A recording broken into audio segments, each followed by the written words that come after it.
ചലച്ചിത്ര മേഖലയിൽ എല്ലാ കാലത്തും വനിതകൾ ചൂഷണത്തിന് ഇരയാകുന്നത് പതിവാണ്. അതിനെതിരെ ഇടക്കാലത്ത് വലിയ പരാതികൾ ഉയർന്നു വരുന്നു. ഈ നടികൾ തന്നെ രംഗത്ത് വരുന്ന ഒരു സാഹചര്യമുണ്ടായി. ഇപ്പോൾ ഒരു വനിതാ നിർമ്മാതാവാണ് രംഗത്തെത്തിയിരിക്കുന്നത്. തൻ്റെ സഹപ്രവർത്തകനായ സിനിമാ മേഖലയിലുള്ള തന്നെ ഒരു നിർമ്മാതാവ് ലൈംഗികമായി അധിക്ഷേപിച്ചു എന്ന് കാട്ടി പരാതി നൽകിയിരുന്നു. ആ പരാതിയുടെ അടിസ്ഥാനത്തിൽ ആ പ്രൊഡ്യൂസറിൻ്റെ പക്കൽ നിന്നും മൊഴിയെടുത്തിട്ടുണ്ട് പോലീസ്. അതിൻ്റെ കൂടുതൽ വിവരങ്ങൾ എന്താണ്? ഈ സിനിമാ മേഖലയിൽ ഇത് നിരന്തരം ഇപ്പോൾ സംഭവിച്ചു കൊണ്ടിരിക്കുകയാണല്ലോ. നമുക്കറിയാമല്ലോ, നമ്മുടെ സിനിമാ മേഖലയിലെ ഏറ്റവും പ്രധാനപ്പെട്ട പ്രൊഡ്യൂസർമാരിൽ ഒരാളാണ് ഈ വനിതാ നിർമ്മാതാവ്. നമുക്കിപ്പോൾ തൽക്കാലം പേര് പറയാൻ നമുക്ക് നിർവാഹമില്ല. ഈ നിർമ്മാതാവ് നമ്മുടെ വിജയ് ബാബു എന്ന് പറയുന്ന നടനും അദ്ദേഹം നിർമ്മാതാവാണ്. അദ്ദേഹത്തോടൊപ്പമാണ് പ്രവർത്തിച്ചു തുടങ്ങിയത്. അവരെടുത്ത സിനിമകളെല്ലാം ഹിറ്റായിരുന്നു. ഇവർ രണ്ടുപേരും പ്രൊഡ്യൂസ് ചെയ്ത എല്ലാ സിനിമകളും ഹിറ്റായിരുന്നു. അങ്ങനെ പരാജയം എന്ന് പറയാൻ വിജയ് ബാബുവിനെതിരെ പരാതി കൊടുത്തിട്ടുണ്ടെന്ന്. വിജയ് ബാബു ഇവരും തമ്മിൽ പിന്നീട് തർക്കമുണ്ടായി, പരാതിയൊക്കെ കൊടുത്തു. വിജയ് ബാബുവും ആയിട്ട് അവരുടെ ആ പ്രൊഡ്യൂസർ കമ്പനി ആയിട്ട് ഇവർ വിട്ടു. ഇവർ പിന്നീട് പ്രത്യേകിച്ച് വേറെ ചെയ്യുകയായിരുന്നു. അങ്ങനെ ആണ് ഇവരൊരു സിനിമയുടെ പ്രശ്നം ചർച്ച ചെയ്യുന്നതിന് വേണ്ടി പ്രൊഡ്യൂസേഴ്സ് അസോസിയേഷൻ, ഇവരുടെ നിർമ്മാതാക്കളുടെ സംഘടനയാണ്. ഇവിടുത്തെ വലിയ പ്രൊഡ്യൂസർമാരൊക്കെയാണ് അതിൻ്റെ. പൊതുവെ വനിതകൾ ഈ മേഖലയിലേക്ക് കടന്നു വരുന്നത് കുറവാണല്ലോ, ഈ പ്രൊഡ്യൂസർമാരായി. വനിതകൾ വളരെ കുറവാണ്. പിന്നെ ഇടയ്ക്കൊരു വേറെ 1-2 സ്ത്രീകളേ ഉള്ളൂ. സ്ത്രീകൾ രംഗത്ത് നിൽക്കുമ്പോഴും അതിൻ്റെ പുരുഷന്മാരുടെ കാശുമൊക്കെ അവരുടെ ഭർത്താവും ഭാര്യയും കൂടെ ഒക്കെയുള്ള കമ്പനികളൊക്കെ ഉണ്ട്. അത് വെച്ചിട്ടാണ് ഈ സിനിമ ചെയ്യുന്നത്. ഇവർ പക്ഷേ അന്ന് മുതൽ ഒറ്റയ്ക്ക് വിജയ് ബാബുവിനോടൊപ്പം ചേർന്ന് ഒരു കൂട്ടുകെട്ടായിട്ടൊരു കമ്പനി രൂപീകരിച്ചിട്ട് അങ്ങനെ സിനിമ പ്രൊഡ്യൂസ് ചെയ്യായിരുന്നു. എന്തായാലും ഇവരുടെ ഒരു ചിത്രത്തിൻ്റെ വിതരണവുമായി ബന്ധപ്പെട്ട ആക്ഷേപം ചർച്ച ചെയ്യാനാണ് പ്രൊഡ്യൂസേഴ്സ് അസോസിയേഷൻ്റെ യോഗത്തിൽ ഇവർ ചെന്നത്. അത് പറയാൻ ചെന്നപ്പോൾ ഈ പുരുഷ നിർമ്മാതാക്കൾ ലൈംഗികമായി അധിക്ഷേപിച്ചു. ഇവരുടെ പരാതി ഇവർ തുടക്കം മുതലേ ഇതിന് ശേഷം പറയുന്നുണ്ട്. ആ സമയത്താണ് ഈ ഹേമ കമ്മിറ്റി റിപ്പോർട്ടൊക്കെ പുറത്തു വന്നതിന് ശേഷമാണ് അവർ ചില ചോദ്യങ്ങളൊക്കെ ഉന്നയിക്കുകയും. ഹേമ കമ്മിറ്റി റിപ്പോർട്ട് പുറത്തു വന്നതോടെ ഇനിയെങ്കിലും കുറച്ച് ഇത് വരുമോ, മോശം കിട്ടുമോ?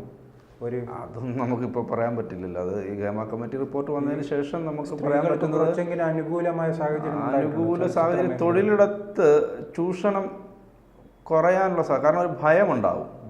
മറ്റേതെന്ന് പറഞ്ഞാൽ ഇപ്പോൾ സിനിമാ മേഖലയിലേക്ക് വരുമ്പോൾ സ്ത്രീകളെ അല്ലെങ്കിൽ പെൺകുട്ടികളെ ചൂഷണം ചെയ്യാനുള്ള അത് കൂടുതലാണ്, ചൂഷണം ചെയ്യപ്പെടുക എന്നുള്ളത് കൂടുതലാണ്. പക്ഷേ ഇനി മുതൽ ഹേമ കമ്മിറ്റി പോലുള്ള ഒരു റിപ്പോർട്ട് വരുമ്പോൾ പലരും ഇതിൽ പ്രതികരിക്കാൻ തുടങ്ങുമ്പോൾ ആ ഭയം ഉണ്ടാകും എന്ന് കരുതി പൂർണ്ണമായും അത്തരം കാര്യങ്ങൾ ഉണ്ടാകാതിരിക്കും എന്ന് നമുക്ക് വിശ്വസിക്കാൻ പറയും. എല്ലാ തൊഴിൽ മേഖലയിലും പലയിടങ്ങളിലും അത്തരം കാര്യങ്ങളൊക്കെ നടക്കുന്നുണ്ട്. സിനിമാ മേഖല പിന്നെ ഒരു ഗ്ലാമറിൻ്റെ ലോകമാണ്. അത് വേറൊരു ലോകമാണ്. പണവും പ്രശസ്തിയും ഗ്ലാമറും ഒക്കെ ഉള്ള ഒരു എല്ലാം കൂടെ കൂടിച്ചേർന്ന ഒരു മേഖലയായതുകൊണ്ടാണ് എപ്പോഴും അവിടെ നടക്കുന്ന സംഭവങ്ങൾക്ക് വാർത്താ പ്രാധാന്യം കിട്ടുന്നത്.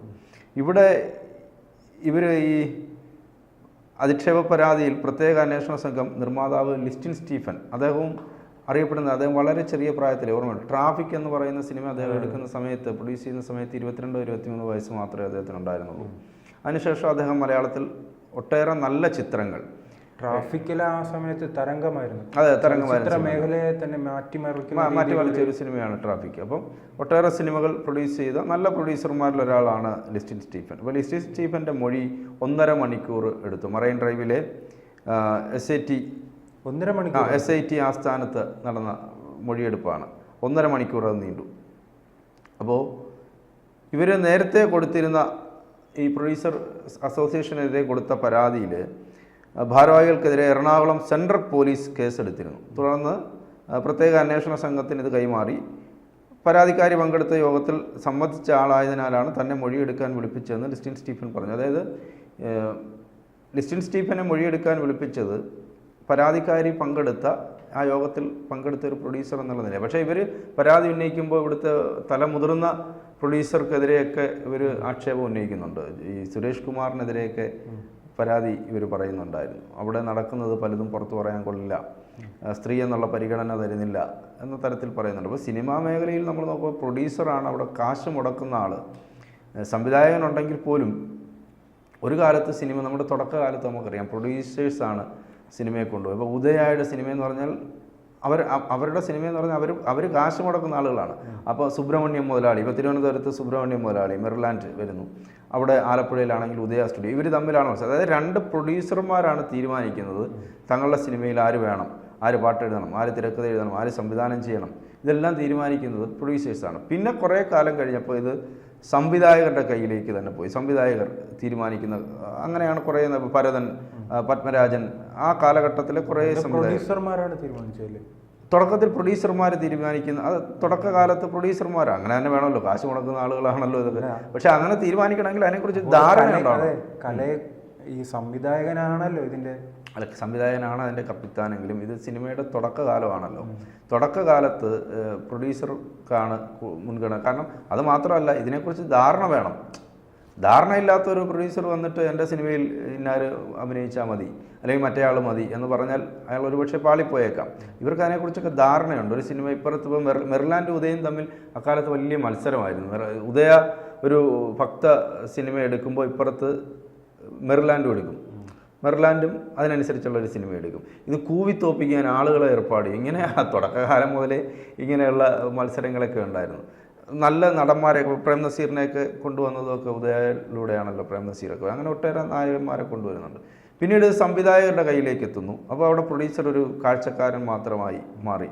പ്രൊഡ്യൂസർക്ക് അവിടെ വലിയ റോളൊന്നുമില്ല. ഇത് കോർഡിനേറ്റ് ചെയ്ത് കൊടുക്കുന്ന ഒരാളെ, കാശിറക്കുന്ന ആൾ മാത്രമായി ഈ സംവിധായകൻ അല്ല പ്രൊഡ്യൂസർ മാറുന്നു. പിന്നീടാണ് ഇത് നടന്മാരുടെ കയ്യിലേക്ക് വരുന്നു. അപ്പോൾ സൂപ്പർ സ്റ്റാറുകളായിട്ടുള്ള അല്ലെങ്കിൽ പ്രധാനപ്പെട്ട നടന്മാർ തീരുമാനിക്കുന്നു ആര് വേണം, ആര് വേണ്ട.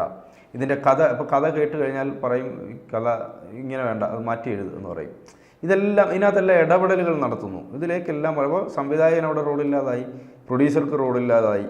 പക്ഷേ അക്കൂട്ടത്തിൽ ചില പ്രൊഡ്യൂസേഴ്സ് അവരുടെ കാശ് മുടക്കുന്ന ആളിന്, അതിൻ്റെ ഭാഗമായി നിൽക്കുന്ന ആളിന് മേൽക്കോയ്മ ഉണ്ട്, അല്ലെങ്കിൽ അവരാണ് സിനിമയിൽ നമ്പർ 1 എന്നുള്ള ചിന്തയുള്ള പ്രൊഡ്യൂസേഴ്സ് ഉണ്ട്. അത്തരത്തിലൊരു നിർമ്മാതാവാണ് ഈ പരാതി കൊടുത്തിരിക്കുന്ന വനിതാ നിർമ്മാതാവ്. അവരുടെ സെറ്റിൽ അവർ പറയുന്ന കാര്യങ്ങൾ മാത്രമേ നടക്കുകയുള്ളൂ. കാരണം അവരാണ് കാശ് മുടക്കുന്ന ആൾ, അവർക്ക് സിനിമയെക്കുറിച്ച് ധാരണയുണ്ട്. ഈ സിനിമ എങ്ങനെ എടുത്താൽ ഇത് ഓടും എന്നുള്ളത്. കാരണം ഒരു പ്രൊഡ്യൂസർ സിനിമ എടുക്കുന്നത് അവർക്ക് മുടക്കുന്ന കാശ് ലാഭം കിട്ടണം തിരികെ, അതിന് വേണ്ടിയിട്ടാണല്ലോ ഒരു സിനിമ എടുക്കുന്നത്. പിന്നെ ചില ആളുകളുണ്ട്, കാശ് കുറേ കയ്യിലിരിപ്പുണ്ട്, ആരെങ്കിലും എന്തെങ്കിലും ചെന്ന് പറയുന്നത് കേട്ടിട്ട് ഒരു സിനിമ എടുക്കാം എന്നൊക്കെ പറഞ്ഞിട്ട് ആ ചതിക്കുഴിയിൽ വീണിട്ട് അവർക്ക് കാശ് പോയാലും പ്രശ്നമില്ല, പിന്നീട് അവർക്ക് വന്നുള്ളൂ. പക്ഷേ ഇവരൊക്കെ എന്ന് പറഞ്ഞാൽ കൃത്യമായി ആ ബിസിനസ് എന്താണെന്ന് പഠിച്ചിട്ട് സിനിമ ഇറക്കാൻ. അപ്പോൾ അവരാണ് പറയുന്നത് അവരുടെ ഒരു പ്രശ്നം. ഇപ്പോൾ ഹേമ കമ്മിറ്റി റിപ്പോർട്ട് വനിതകളുടെ പ്രശ്നം പഠിക്കാൻ വെച്ചിരിക്കുന്ന പോലെ ഈ വനിതാ പ്രൊഡ്യൂസർമാരുടെ ചില കാര്യങ്ങൾ കൃത്യമായി ചർച്ച ചെയ്യണം എന്ന ആവശ്യം ഉന്നയിച്ചപ്പോൾ അവരെ ലൈംഗികമായി ആക്ഷേപിക്കാനാണ്, അതിന് പരിഹാരം ഉണ്ടാക്കുന്നതിന് പകരം ലൈംഗികമായി ആക്ഷേപിക്കുന്നതിനാണ് ശ്രമിച്ചത്. അതിനുശേഷം ഈ വനിതാ നിർമ്മാതാവിനെ പുറത്താക്കി, അസോസിയേഷനിൽ നിന്ന് പുറത്താക്കി. കാരണം ഇവർക്കെതിരെ ഈ പല ഞാൻ ഈ പേര് പറഞ്ഞ നിർമ്മാതാവ് ഉൾപ്പെടെ ലിസ്റ്റിനെതിരെയും ഒക്കെ പറഞ്ഞിട്ടുണ്ട്. പക്ഷേ ലിസ്റ്റിനെതിരെ പറഞ്ഞപ്പോൾ കുറച്ചുകൂടെ ലൈറ്റാക്കിയാണ് പറഞ്ഞിട്ടുള്ളത്. അങ്ങനെ പല നിർമ്മാതാക്കൾക്കുമെതിരെ അവർ ആരോപണം ഉന്നയിക്കുകയും പരാതി പറയുകയൊക്കെ ചെയ്തു. അതിൻ്റെ അടിസ്ഥാനത്തിൽ അവരെ പുറത്താക്കിയതിന് ശേഷമാണ് ഇവർ കേസും പരാതിയായിട്ട് പോയിരിക്കുന്നത്. എന്തായാലും ലിസ്റ്റിൻ സ്റ്റീഫൻ്റെ മൊഴി എടുത്തിട്ടുണ്ട്. നമ്മൾ ശ്രദ്ധിക്കേണ്ട ഒരു കാര്യം, ഒരു നിർമ്മാതാവിന് പോലും, ഒരു വനിതാ നിർമ്മാതാവിന് പോലും രക്ഷയില്ലാത്ത തരത്തിലേക്ക് ഈ രംഗം മാറിയിരിക്കുന്നു. കാരണം നടികൾ ചൂഷണം ചെയ്യപ്പെടും, പക്ഷേ ഒരു വനിതാ നിർമ്മാതാവ്, കാശ് മുടക്കുന്ന ഒരാൾക്ക് പോലും ലൈംഗിക ആക്ഷേപം ഉണ്ടായിരിക്കുന്നു, അധിക്ഷേപം ഉണ്ടായിരിക്കുന്നു എന്ന തരത്തിലേക്ക് പരാതിയുമായി പോകേണ്ടി വരുന്നു എന്നുള്ളത് ഗൗരവത്തോടെ തന്നെ നമ്മൾ കാണാം. കൂടുതൽ വാർത്തകളും വിശേഷങ്ങളും നിങ്ങളിലേക്ക് എത്താൻ ABC മലയാളം സബ്സ്ക്രൈബ് ചെയ്യുക, ബെൽ ബട്ടണും അമർത്തുക.